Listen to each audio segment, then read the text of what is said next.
Good morning. Welcome or welcome back to Bookeemonsters. My name is PK. It is Friday, TGIF. It is August the 7th, and we're here to look at the rest of the cozy mysteries that were published this week. Elena says, Morning, PK. I'm off today as I'm not feeling good. Oh no, having trouble breathing. Oh no, and my stomach hurts so bad. Oh baby, take care of yourself, okay? I will have to take it easy and get some reading done. Yes, lots of rest. Keep an eye on it. Mary says, Good morning, PK and Elena. Hello. Happy Friday. Sorry to hear you aren't feeling well today, Elena. Like you say, take it easy, read, sleep, and just be kind to yourself. Very good words. And Triple C says, Hello, everyone. Well, hello. Welcome. We are jumping into the rest of the cozy mysteries. There's about 12 of them, I think, left. Let's do it.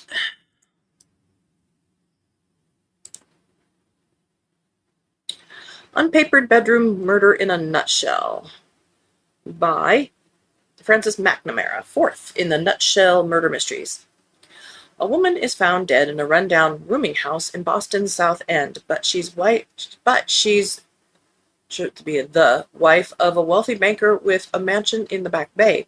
Frances Glessner Lee fears this time medical examiner Jacob McGrath won't let her join the investigation. Is this the end of their partnership? It's December 1924, and there's a movement to free accused anarchists Seiko and Vanzetti.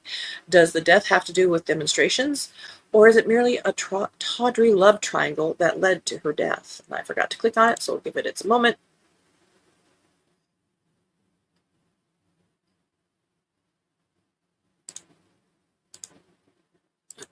We'll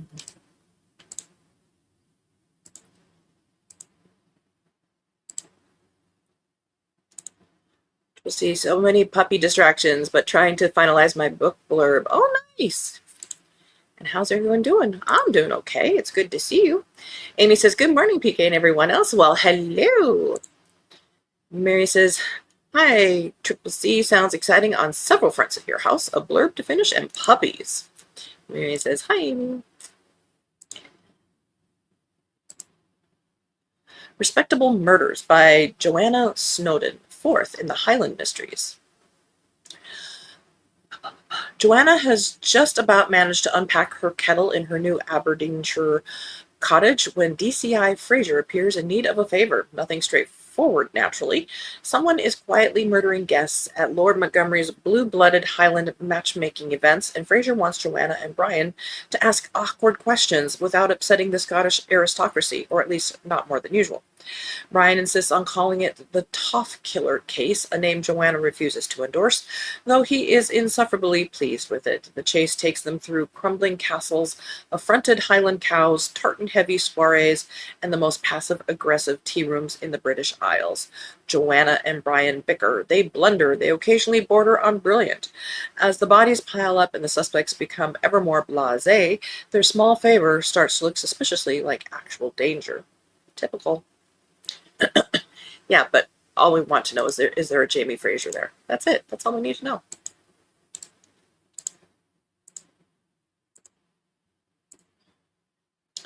Amy says, Hi, Mary back. Murder at Christmas by T.A. Williams, 16th in the Armstrong and Oscar Cozy Mysteries.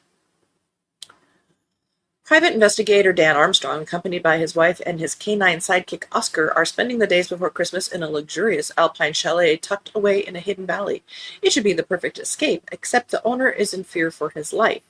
Amid perfect winter wonderland scenery, the more Dan discovers about his host and the other guests, he realizes that all is not as it seems. What should be a happy family party is riddled with rancor, mistrust, and hatred.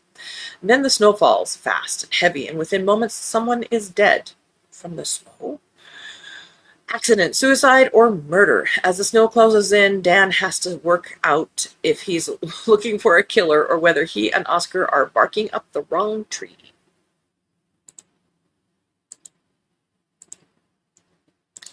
Sometimes sentence structure isn't quite logical. You can tell they didn't go to school when we went to school. Or at least the blurbs are written that way.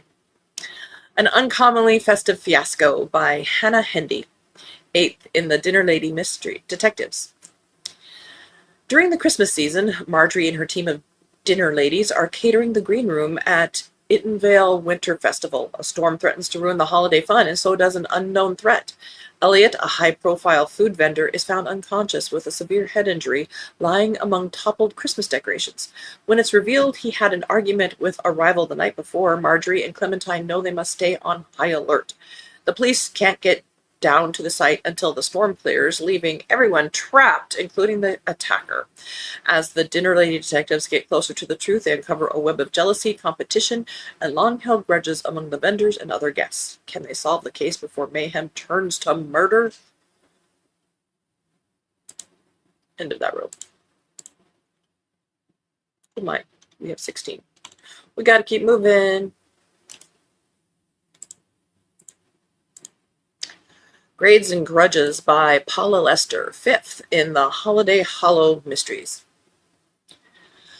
Magical courier Hollis Maribel has one job in Scholastic Row: deliver a parcel to the district's most celebrated potion theorist before the autumn placement trials begin. She's not expecting to watch that professor drop dead in the examination hall, killed by the very hex meant to keep students honest. The district rules it an accident and files the paperwork before the body's cold because it's September, the scholars' month to chair the holiday council, and nothing ruins a reputation like a murder on your watch. But the ruling doesn't add up. With her sarcastic miniature reindeer familiar Crinkle, a talking reindeer. Yes, Rudolph, etc., but this is different. Sniffing out every lie in the room, Hollis starts pulling threads. This time, she might not be ready for what comes loose. The only talking reindeer that's acceptable is from the animated one. Just saying. Woo. Amy says to Elena, I hope you get better soon. Yes. And Triple C says, hello, Mary. Yes, it's exciting. I'll be even more excited if my pups take a nap and give me 1 hour focus time, but they are adorable. Oh, yeah. And Mary says, what breed are the puppies? Sound adorable. Triple C says, one is a pointed mix. One, I think, is a bulldog mix. They were abandoned in the South. They were brought up here, and I was supposed to foster. Ended up adopting them both. Oh, that happens. Good for you.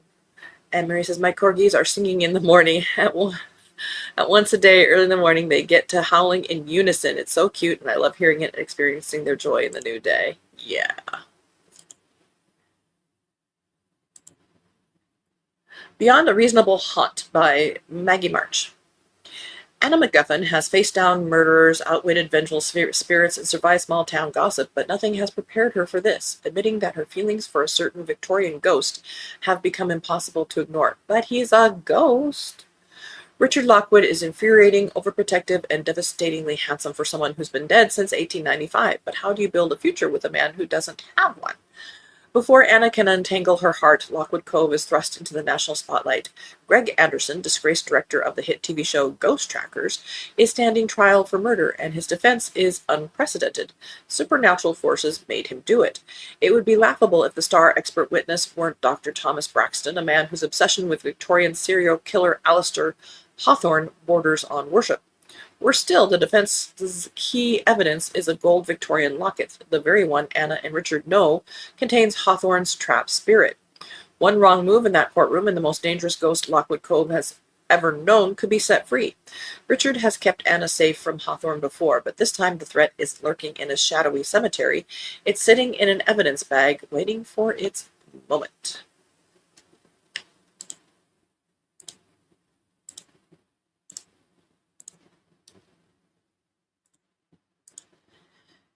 Cast Off the Curse by Rebecca McKinnon, 6th in the Clear Creek Mysteries. Spooky season has arrived, and the tiny Rocky Mountain town of Clear Creek is preparing to welcome witches of all sizes for a much-anticipated witches' walk through the nearby woods. The event promises treats for tourists and locals alike. When the event planner, Emmeline, steps into the woods a few days before the walk, she knows her plans are about to unravel. There's a body under the trees. Unwilling to face it on her own, she turns to Gemma for help. Once again, Gemma finds herself woven into an investigation. When the sheriff decides it's time to minimize her involvement with the case, Gemma refuses to be cast off easily. She's determined to outstitch the sheriff to the truth. But hunting a killer during spooky season will take every trick Gemma has up her sleeve.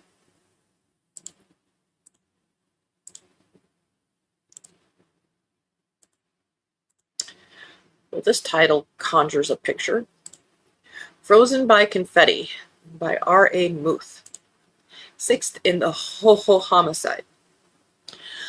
Juniper has made a life at the South Pole with friends and a purpose. Snow Hollow Crossing feels like a place where she belongs, but as the village prepares for Santa and Mrs. Claus to return, Juniper realizes the one thing she's been avoiding. She's homesick and ready to go back with them to the North Pole. Days before Santa and Mrs. Claus are due to arrive, a body is discovered on center stage in the village square. The investigation that follows will test everything Juniper has learned about justice, mercy, and what it truly means to belong. As she finds herself pulled into one final mystery, she feels forced to make impossible choices about who she is and where her heart really lies. And that's probably enough. End of that row.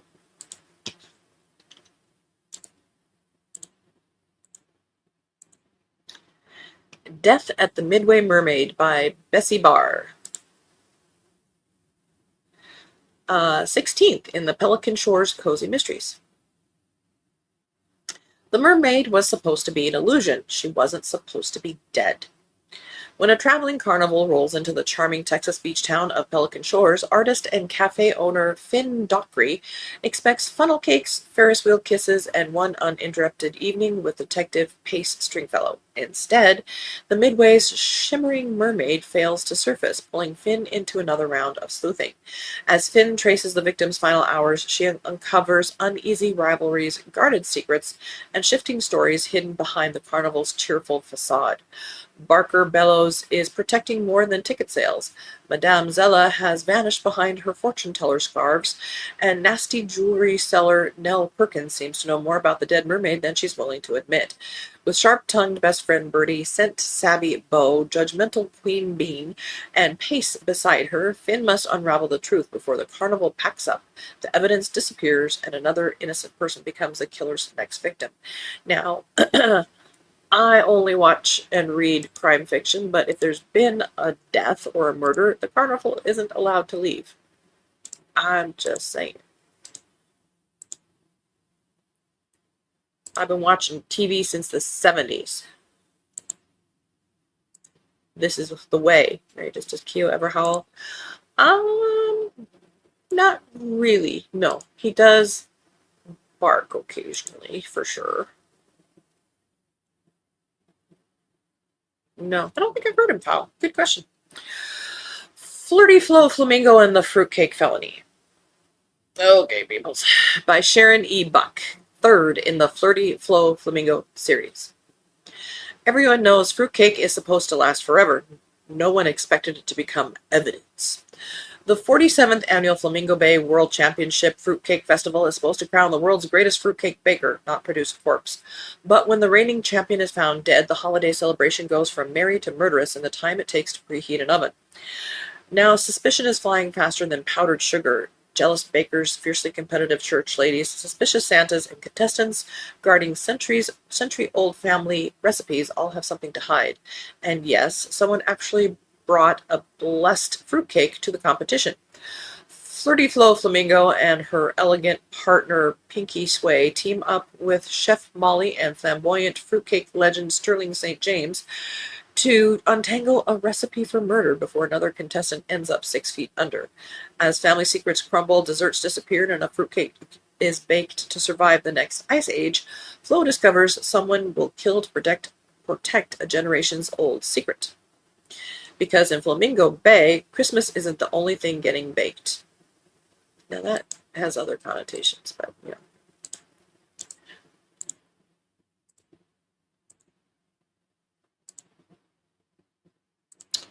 Murder Under Bridge 19 by P. Austin Heaton, 2nd in the Red Geranium Mysteries. When 82-year-old Sonny Cruz, ex-world champion surfer, nightclub owner, and big-time stool pigeon, is found dead under Bridge 19 in Mission Viejo, I think that's right, but forgive me, California, all signs point to murder. Wasn't he supposed to be in the witness protection program? What was he doing back in Orange County? Seriously, Scout's Honor, Sadie Siebert has no intention of being drawn into another murder investigation. The last time she stuck her nose into a homicide, she found herself at the wrong end of a gun. But somehow, big surprise, she ends up in the Cruz investigation, much to the dismay of family and friends.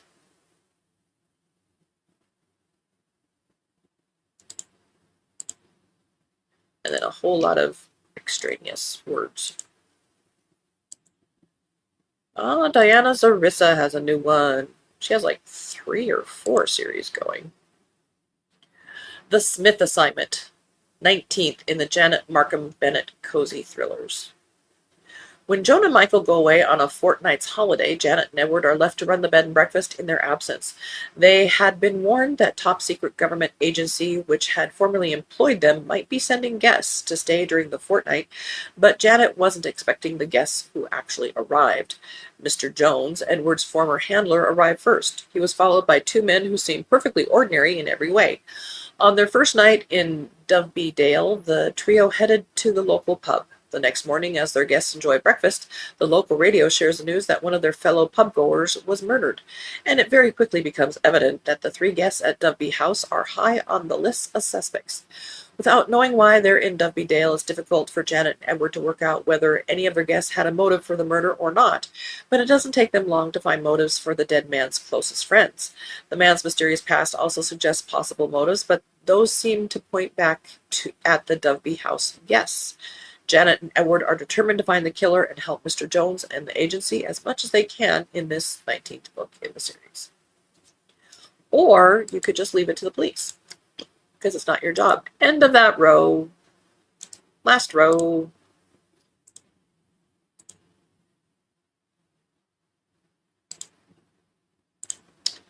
Triple C says, "Oh, Mary, that is so sweet. Yes, watching my girl who just turned a year start the day is fun. She is so happy to start her day. Wouldn't it be nice if we did that? My boy likes to sleep in, so he's not nearly as excited." Yeah, Keo's not a morning dog. Oops. Murder at the Moorings by Poppy Bridgman, 6 in the Pages and Paws mystery series. The Tidehaven Regatta should be the highlight of the summer, but when a property developer arrives with plans to transform the village's beloved working harbor into a luxury marina and winds up dead in his boat on the second morning of the festivities, the celebrations come to an abrupt halt.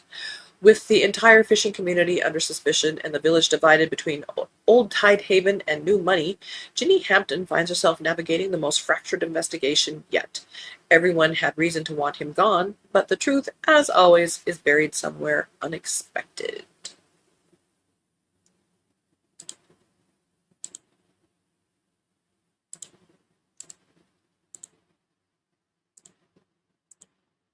Sprinkle of Murder by Lynn Joseph. First in a Jeannie Bakery mystery series. This says, if you like I Dream of Jeannie and the Great British Baking Show, then you'll love this new series. Oh my.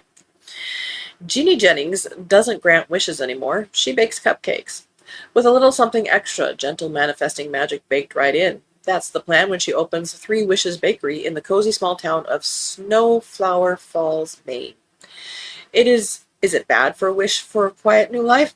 No magic, no mayhem, no wishes going wildly wrong, apparently.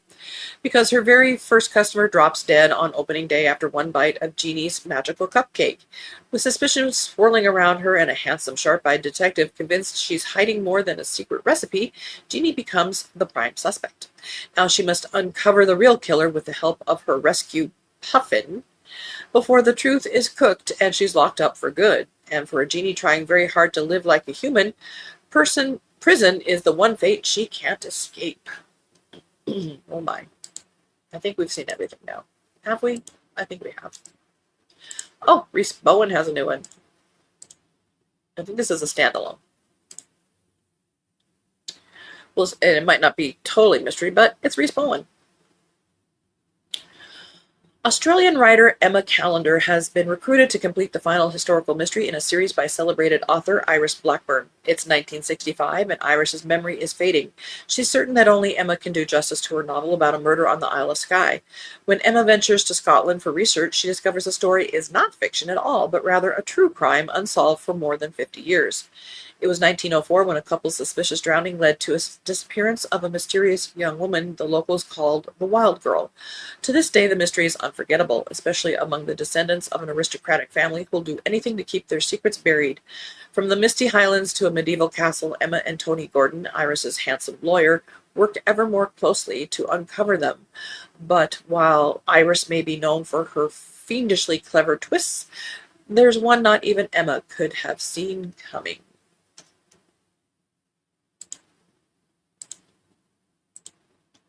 I wonder if that's a reprint, because it's noticing it's Kindle Unlimited. Why would Reese Bowen be Kindle Unlimited?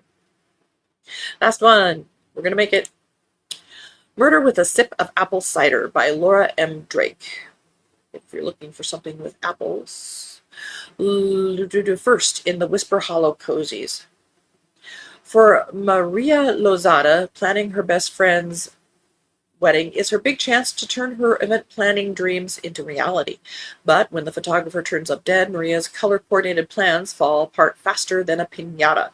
With time running out, Maria reluctantly teams up with Whisper Hollow's new sheriff, the man who broke her heart 10 years ago, of course, to uncover who added murder to the guest list. As she hunts for the killer who is sabotaging the wedding, Maria must juggle a mischievous black cat, suspicious guests at the fall festival, and her abuela's unsolicited dating advice. But working with Lucas is its own problem, especially since Maria starts to suspect their history isn't as simple as she believed.